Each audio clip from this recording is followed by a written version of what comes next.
Hey guys, so we are back. It is the week after WrestleMania. So kind of touch on a couple of things that we had that ended up happening this week with the fallout of WrestleMania. Kind of go over some things that happened on Raw and SmackDown. So excuse me, we started off Raw with Triple H coming out to address the WWE Universe, mainly indicating that they weren't going anywhere, that there wasn't a foreseeable change in the product, the people, that kind of thing. And then I thought is a real cool part, he just gave out a lot of thank yous to the fans, to the superstars, to all of those that were involved in making WrestleMania weekend happen. Because it's a lot of work. From designing the stage, making sure all of that turns out exactly as they had planned, all of those things, to the camera people, all of the people backstage with audio things, all of those things. It takes a lot of work to put something like that together. So I thought that was pretty neat that he gave them that credit. So he then introduced Roman coming on out. And he came out with Solo and Paul Heyman. This was to set up the main event match, which ended up being a tag match with Cody teaming up with Brock Lesnar, which is a very interesting route to go in that typically you don't see him more specifically on the show after WrestleMania. Sometimes you'll see it leading up to it because WrestleMania is one of the few shows that he usually would consistently do, right? So I was looking forward to that.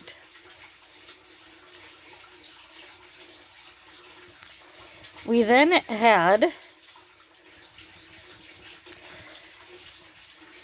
a match. I am just going to mention this. We had Omos and Elias. Didn't really, I don't know. It's meant to make Omos look strong. It didn't really do anything for Elias.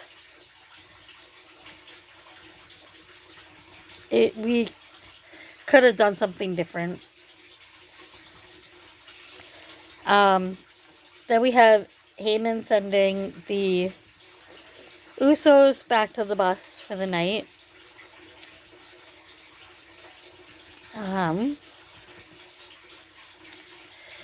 We had a non-title match between Rey Mysterio and Austin Theory. Theory picking up the victory. This was more about getting things set up for Bad Bunny for WrestleMania Backlash. I think they had to have Rey out there simply because it was necessary to get Dominic and Damian Priest out there. They wouldn't have had a reason to be out there otherwise. So there really wasn't any way that Rey was necessarily going to win over Theory, though that wouldn't have been terrible with it being a non-title match. What this does, though, is it makes me question what exactly their plan is for WrestleMania Backlash. Because after WrestleMania, my thought process was that it was probably maybe going to be Bad Bunny and Dominic Mysterio facing off one-on-one probably. But with this on Monday, my thought process is that more than likely their plan is now going to be Dominic and Damian Priest And with Ray going over to check on Bad Bunny, I feel like they're going to team up against Dominic and Priest. I think that's the match we're probably going to be leaning towards for Backlash. And that's how we set that up. I think that's where we're going with that and what that set up. They definitely wanted Bad Bunny there at Backlash simply because it is going to be in San Juan. So, I mean, it's kind of his home.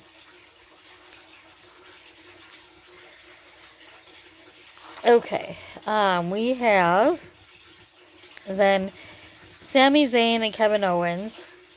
They are going to have a match against the Street Profits. Now, this is not a title match at all. I believe the Street Profits will get that later. This was just a tag match for them. I don't know that they had to do this. Mainly because if you're going to do this as a title match later, I don't know that you have to do this now. I don't know that it did anyone necessarily any good. So Sami and Kevin pick up the victory. It was a good match, it was, but I just don't know that they needed to do it.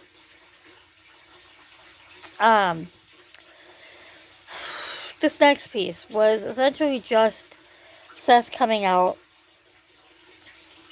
He came out to the ring, had his music playing, people are singing, and that's it.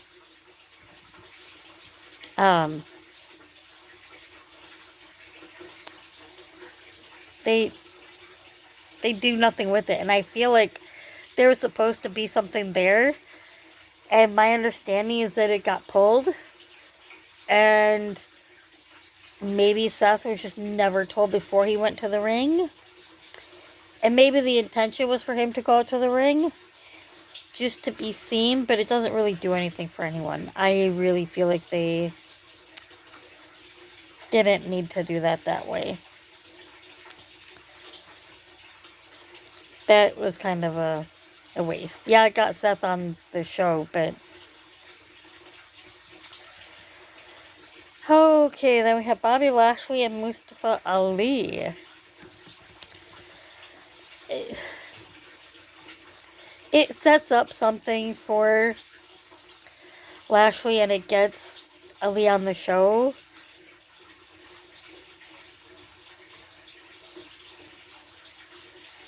I don't know.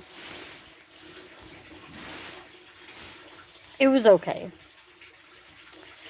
I honestly think Ali could be doing a lot more. I think he has a little bit more talent than they're allowing him to actually use, but...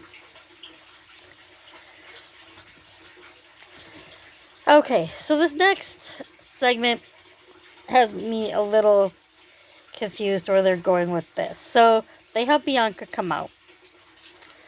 And she is interrupted by Rhea Ripley. Now, I get that Rhea Ripley is technically supposed to be a Raw superstar.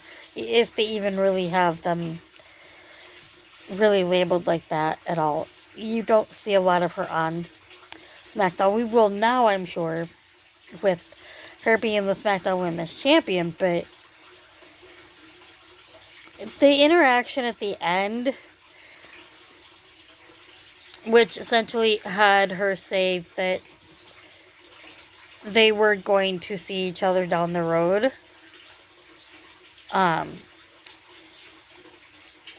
Bianca essentially says that, yeah, they'll fight it out in the ring one day when Rhea's ready. I don't know what this is leading to. because I don't see Rhea dropping the title. Couple options might be, if they were gonna go with a dual title holder, which I really don't see them doing, they could put both titles on Rhea. I don't really see them going that route, because I feel like they want to keep things separate, and they're trying to get back to that. The other option is that this sets up things for Survivor Series, which is a long way down the road, right? But maybe you're starting to plant those seeds now. In which case, then we can expect that both Bianca and Rhea are going to be remaining champions for a while, if that's what they're going with. I just don't know that there's another match that you have between now and then that would have both champions facing off against each other. Doesn't really make a lot of sense. So then we had a match that kind of showcases the women's tag division. We had Liv Morgan and Raquel Rodriguez, who will be getting a championship match next week. So tonight, they took, or on Monday, they took on Dakota Kai and Io Sky. Since this show, it was discovered that originally Bayley was supposed to come out with them, and she was there. And at the last minute, apparently, that plan changed, and she wasn't going out there to be by their side. And I'm wondering if...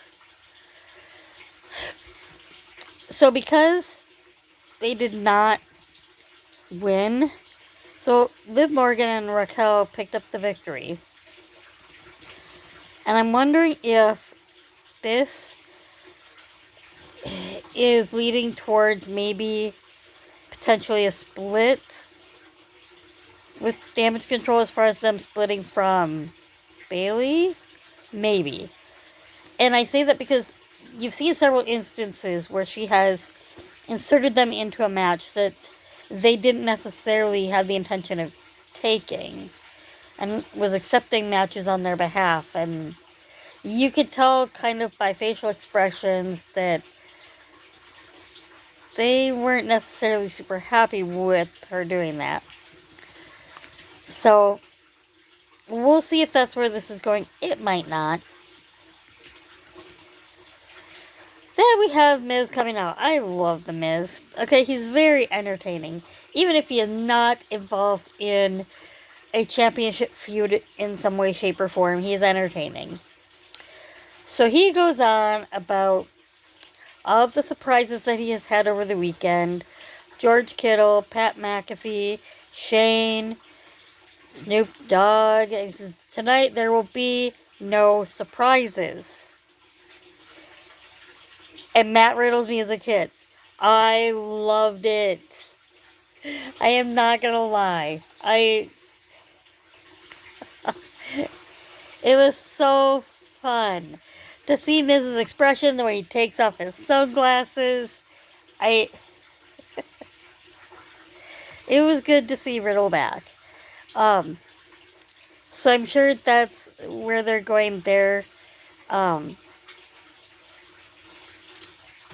With the next feud for them. And it'll be nice. But it'll be fun. And then the main event. I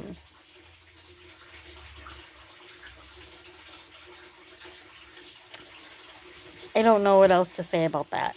So the match never happens. Because Brock Lesnar attacks Cody before the bell even rings. Roman and Solo leave. No reason for them to be out there, right? And we just get a beatdown of Cody from Brock Lesnar. Now, where I feel like this is going is that eventually they want to put that title on Cody. And while given WrestleMania, yeah, there was that compelling story for him to be a champion. It was believable. But would it be more believable if you beat someone like Brock Lesnar the same as Roman has? A very good question. So I feel like that's why they are entering into this program with Lesnar and Cody. But that's where we're going with that. Where we're going to end up getting that feud. And it's not going to be a bad feud, I don't think. Honestly, Lesnar has gotten better as far as mic skills and being able to kind of really get over with the crowd. This, of course, sets him up as a heel, and it's gonna be okay. It's gonna be a decent match. It's gonna be a decent feud. I don't think they needed to do it in order to make it believable, but it isn't gonna be terrible.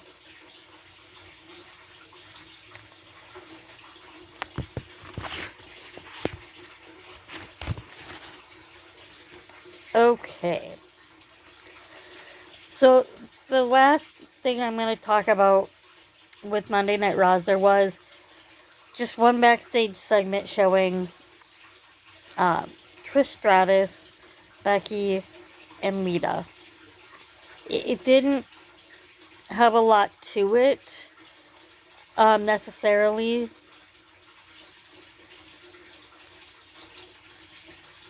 It just talked about the tag match that will be occurring for the championship. That was really it.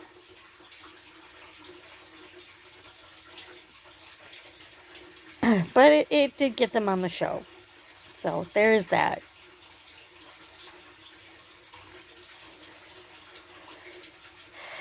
Now, let's switch over to SmackDown. Friday night. We're starting with a fun little match with the Brawling Brutes taking on Imperium. This was a fun match. It went pretty good. Thought it showcased both tag teams pretty well. It didn't necessarily really... You know that there's still going to be some animosity there. But long-term story-wise, I don't know that it got them on TV, and that's good. And it was a good match. So then we have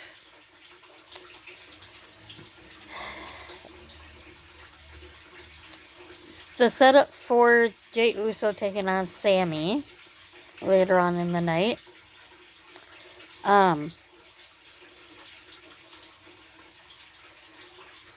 Jimmy was told to stay home since Jey was going to be taking on Sami Zayn solely. And that kind of sets up that okay. So I like where this is going. This is great long-term story booking. So at the end of the day, we have Jey that has gone off course with the bloodline to some extent, and that he didn't attack Sammy when Sammy took the chair to Roman. Then he enters back into the bloodline after attacking Sammy. But that does not mean things have been forgiven, especially now that the tag titles are gone. So, what this sets up, Jimmy is going to be at home. Okay, he's going to see, first of all, Jay's conversation with Sammy that does occur, right? He's going to be at home where he can't protect his twin, right? And the other interesting part here is that after he leaves, Paul Heyman tells Solo that if Jay can't come through with this win, that he needs to solve their problems. Meaning, their Kevin Owens problem, their Sami Zayn problem, right? So, what this is setting up, keeping in mind that Jimmy can see this, right? Because we can all see this. Which means if Jimmy is watching from home, he's seeing this. And he is also seeing that there isn't as much devotion there as there should be. There isn't that family connectedness as though it appears there is. Okay, and I think this is going to come into play as we get closer down the road. Because here's the other thing with this. Solo also sees this happening, right? He's right there. He sees that there isn't this dedication to his brothers. That there isn't... That there... Paul and Roman don't have his brothers back. That's essentially what he's going to be getting out of this. That he's going to realize and recognize later if he looks back to this. And is planting that seed for that. Because eventually down the road, what we are going to get is more than likely a Roman Reigns versus Solo Sikoa match. When, I don't know, whether it'll be for a title or not, I'm not sure. But eventually that's what we're going to get, and this is going to be part of what's going to set that up. These little things that they do for us.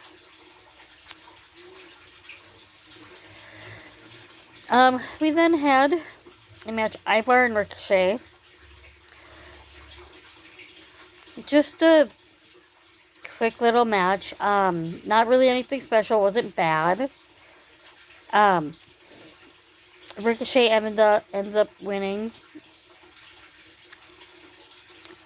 I mean, it showcases both individuals. Tag partners were not allowed at ringside.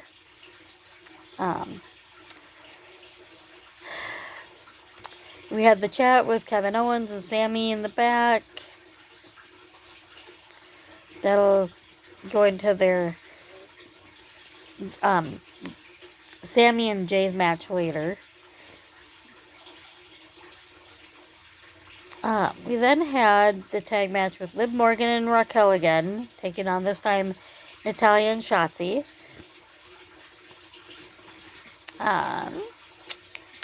We have Liv Morgan and Raquel Rodriguez winning.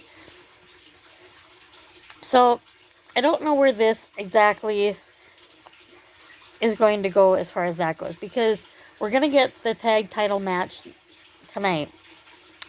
And they've really been showcasing Raquel and Liv. So I don't know.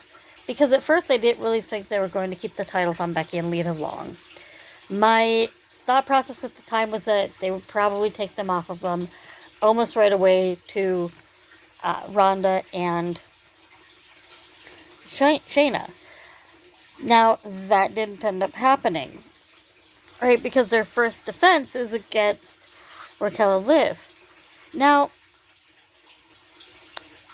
what would be interesting here is if they did, they could do a couple different things. They could put the titles on Liv and Raquel. Right? Because Liv and her have had issues with Ronda and Shayna. Now, Becky obviously still has issues with Ronda anyway. So that wouldn't necessarily be a stretch. And she doesn't necessarily really have any issues per se with Shayna. And Lita certainly doesn't have any issues with either one. And she hasn't really had any interaction with them. So that wouldn't necessarily make a whole lot of sense to try to build something from. And if you're going to put those titles on Shayna and Ronda, your best bet is to maybe have that against Liv and Raquel. Now, before we go any further with this, let me just say what my problem is with this women's tag division as far as these titles go. Okay? So, at WrestleMania, we had a women's tag showcase match, right? Shayna and Ronda won, right? We had a men's tag showcase match in which the Street Profits won. They now get a title opportunity, right? So why is it that now Shayna and Ronda do not have that, even though they won this showcase match? Instead, on Monday night, you have Raquel and Liv face off against Io and Dakota for that tag title opportunity. I don't really understand that, because Io and Dakota were not even in that showcase match to begin with. I don't necessarily really understand how it is that they came up with that decision.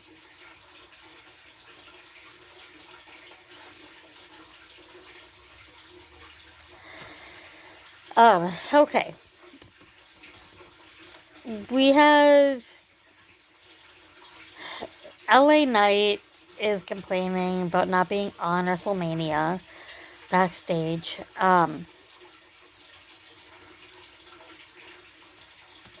That didn't really, I mean, it didn't necessarily do anything for him.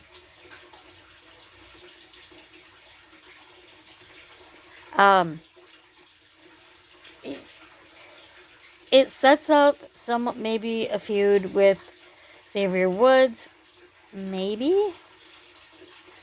is where that's going, because he did break Xavier's controller? I don't know.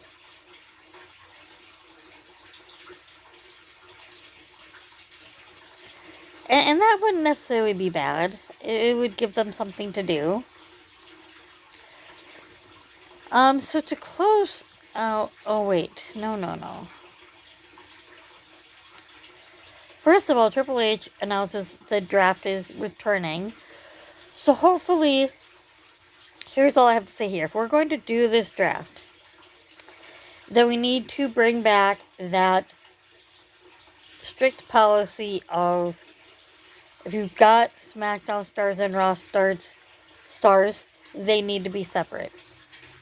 The switching back and forth, unless there is very valid reasons for having to have them over there, and I get that, like, injuries happen, things like that, and you need to pull from maybe the other to still make things happen, but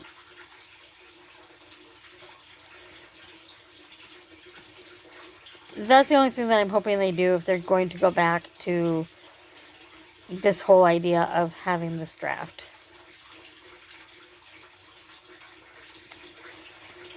We then had the Judgment Day taking on the new Latin World Order. So we had Damian Priest and Dominic Mysterio taking on Rey Mysterio and Santos Escobar. Now, Finn is going to probably be out for a little bit. So he actually, interestingly enough, had an injury prior to WrestleMania. He was able to work the show, but with the injury during the Hell in a Cell match, plus that previous injury, I think they're going to give him some time off, which is why they ended up doing the 2-on-2 there.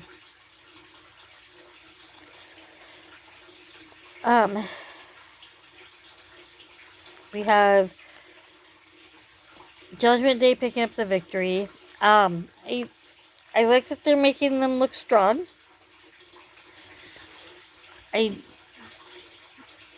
We'll see where it goes. They need someone else on the face side to stand up to that. And maybe that is the Latin World Order. Maybe that's where that's going. And that would be nice. I think that would be okay.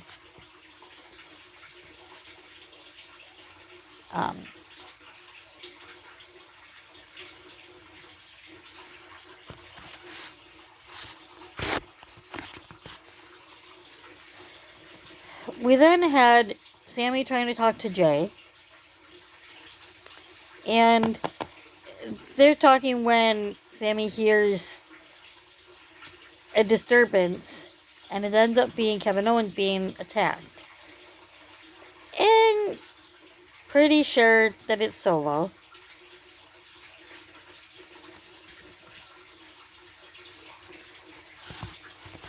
They then go out and they have their match.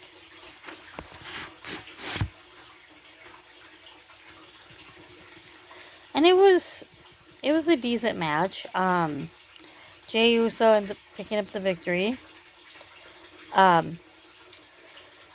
Obviously, afterwards, there's the beatdown. Solo and Jay kind of both team up against him. But Matt Riddle comes out to make that save. So I don't know where we go from there. They had to have someone come out, I think, and Kevin couldn't. So I think Matt Riddle was just kind of thrown it in there to make that save, to get him back on the show again. So he actually got to make it on both shows this week, last week, which was kind of cool. So we didn't, this week set up a couple of different storylines for us moving forward. And we'll see what happens this week. We will be back with you next weekend to go over this week of wrestling. If you have any other comments, please feel free to share your thoughts on this last week's wrestling here between Raw and SmackDown. If you had maybe some different ideas from different segments that maybe I didn't notice, please leave them in the comments. And if you're liking what I'm doing here, drop a subscribe. Alright, thanks guys.